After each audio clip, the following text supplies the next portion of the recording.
When you gain confidence in these laws of the universe, you'll be joyful no matter where you stand in relationship to anything you want. So when we began here today, we asked the question, so what's this belief thing? I want it, but I don't believe it because I haven't yet seen it. So a logical person would say, well, if I haven't seen myself do it, but I need to believe I can do it in order to do it, doesn't it seem impossible? And we say, not when you believe in the laws of the universe, not when you understand the law of attraction, not when you understand that you are non-physical energy first and foremost. You don't have to believe that you can accomplish that specific thing. You just have to believe that you can accomplish anything. You just have to understand that the universe has your back, that the law of attraction will yield to you the equivalent of what you're offering vibrationally. You just have to believe that your emotions never lie to you, that your emotions every time give you the feedback that lets you know whether you're in vibrational alignment with what you want or not. So over time, we've offered many different analogies, but our favorite one so far is this. So you are source energy, and a part of you comes forth into the physical, while the larger, far and away, the larger part of you remains eternally and non-physically focused, as source always does. Source, get it? Source. Some say, Abraham, why doesn't source come forth and be physical if source thinks we should like physical so much? We say that's like asking the electricity in your wall to come forth and be the toaster. Sometimes the toaster is happy that there's electricity coming through the wall, you see. And so it's the same thing. Source is source, and you are an extension of source out here on the leading edge. So here you are out here on the leading edge as extension of source, exposing yourself to new ideas and launching constant new rockets of desire, which the source within you embraces and becomes the vibrational equivalent of immediately. And when that happens, there is a vibrational disparity between you and the physical and you and the non-physical. In other words, the non-physical you not only believes that this can be, but knows it. Not only believes and knows that it can be, but already is it. Already is it. It's already done, vibrationally speaking. When you ask, it's done. There's just one little thing you have to do as you are physically focused, and that is you have to become a vibrational match to what you're asking for. So over here, where who you really are is, and where the culmination of all of your rockets of desire are, and where the source within you in its expanded version because of you is, we're calling this the vortex of creation. It's the vortex. It's a vibrational reality. We talked earlier about how when you look at something that's already manifested in your reality, you say, well, I can believe that because I can see that. I believe my chair would hold me, and I believe the sun will come up in the morning because I've seen it enough that I believe it. There's a lot of things that I believe because I'm witnessing the manifestation of them. And we say, if you will decide today that you're not going to need to witness the manifestation of something before you believe it, you will become the creator who can create anything that you desire. And we want you to understand that it's easy to do because over here in your vibrational reality, by the way, this is the reality that precedes all manifested reality. So don't feel bad. Sometimes our physical friends think, oh, well, yeah, vibrational reality. I'm rich there. I'm skinny too. But what we want you to understand is the vibrational reality always precedes the reality. And if you have knowledge of the existence of this vibrational reality, if you know about this vortex, do you know what happens over here in this vortex of creation? Law of attraction is responding to the desire and causing a culmination, assembling all cooperative components. So everything that is necessary for the achievement of anything that you want has already been assembled. The question that we want to ask you is, are you a cooperative component? Or are you over here keeping alive a belief of doubt that contradicts what you're asking for? And the answer to the question, if you are feeling negative emotion, then you're keeping alive a vibration that contradicts it. Because if you're even hoping you're over here on the edge and the vortex is taking you in. In other words, this is a powerful vortex of attraction. and it will bring everything that matches it. But if you're over there beating the drum of why you want it, in other words, I want it because it's miserable not having it, I want it because I don't have it and I don't like not having it, as you beat that drum, you keep alive in yourself, active in your vibration, a frequency that prevents you from being brought in. If you could meditate, you'd stop your resistance and in you'd go. If you would appreciate, you'd stop your resistance and in you'd go. Even if you are in the attitude of hopefulness, in you'll go. But if you're mad, if you're ornery, if you're defeated, if you're fearful, if you're disappointed, if you're angry, if you're frustrated or overwhelmed, if you're feeling those emotions, and what are they? Those emotions don't just come out of thin air.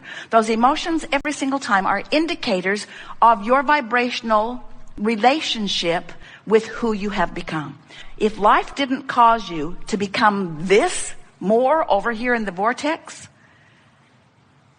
if your life hadn't caused the larger part of you to be there, you wouldn't feel bad not going. You could continue to focus upon unpleasant things. Problem with that is you were born knowing that you are worthy, and born knowing that you are good, and born knowing that life is supposed to be good for you. And when you first got here, you didn't have anything going on in your vibration that contradicted that. So you were tuned in most of the time, like the beasts of your planet are mostly in the vortex. So today, as we're talking with you about anything that's important to you, we see our greatest advantage to you to coax you into the vortex. One thing you'll notice about us and about your own inner being is that we won't come out of the vortex where you are, ever. In fact, that's why you have negative emotion. If we would come out and complain with you, your complaint would feel blissful because there would be no separation. But since your inner being does not come out and complain with you, Esther can drag Jerry over there. Jerry can drag Esther over there. In other words, you can drag each other over there. And if they don't come easily, you get really feisty with them. You say, "You're not supporting me. I think you should support me. How come you're never there for me? How come you're never there for me?" And the correct answer to that question is because I'm over here in the vortex for me. Because if I come over there out of my vortex for you, I'm worthless to you. We can just bang over here together in misery, which justifies that until death do us part stuff that we, no matter how miserable we are, we'll stay together.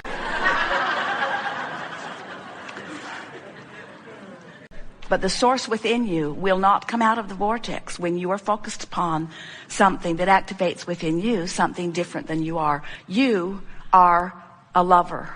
And when you hate, you're separating yourself from who you are. Separation's too strong a word because you cannot ever sever yourself from that. And sometimes you think you would like to. In other words, when you are really vibrating in opposition to who you are, it feels miserable. But you only have one option to close that gap.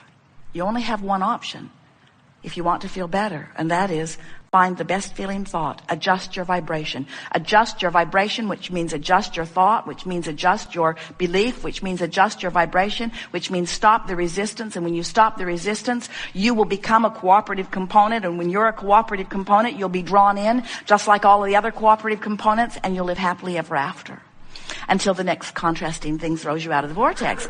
But no problem. Once you get out, it's no problem because you know how to get back in. And you know, also, we want you to remember that there are 3 steps to the creative process. Step 1 says, contrast will cause you to ask. That's normal. That's why you came forth. You said, I will expose myself to contrast so that I can define with greater clarity desires in this leading edge time-space reality. That really is what you said. So step 1 is important to the creative process. Just don't make a career of being in step 1. Let the contrast help you take step 1, and source will take step 2. Your inner being, source, law of attraction will gather together all cooperative components. Step 2 is not your work. When you ask, it is answered, it is given, it is done. But step 3 is your work. And step 3 is you got to get in the vortex. You got to find some way of thinking thoughts that let you come into vibrational proximity of this vortex of creation. And when you do, when you get in that vortex, it will all have been worth it. And then when we say, are you enjoying the contrast of your time and place? You will say, yes, it's just like I knew it would be. It inspires me all day, every day to greater expansion. And now I know about my emotional guidance system. And now I've learned to focus my own mind. I don't stay focused long on things that bother me. But I'm not bothered by being bothered, because every time I feel negative emotion, I say to myself, oh, good, I'm having a step 1 moment. That means source is on the improvement of my life experience. But I am no longer making a career out of the step 1 moment. I'm getting myself into the vortex, into the vortex, into the vortex as quickly as possible. Good. Now you know everything that is important to know about who you are, where you came from, why you're here, what's it all about. Get into the vortex and milk it for all it's worth, and stay there and feel the resonance of it and know who you are. And the more you're in that vortex, the more you become unwilling to hang around outside of it. And the more you're in it, the more you feel the familiarity of it. The more you tune your awareness to what it feels like when you're in and out, until you'll become, as Jerry is describing himself, you just barely brush across the surface of something that isn't up to speed with who you are, and it gives you prickles. Not because you've done something awful, but because it's not who you are. It doesn't resonate with who you are. Life is supposed to feel good to you. You are powerful beings, and you've come forth with great reason. And we really do. We make too much of all of this.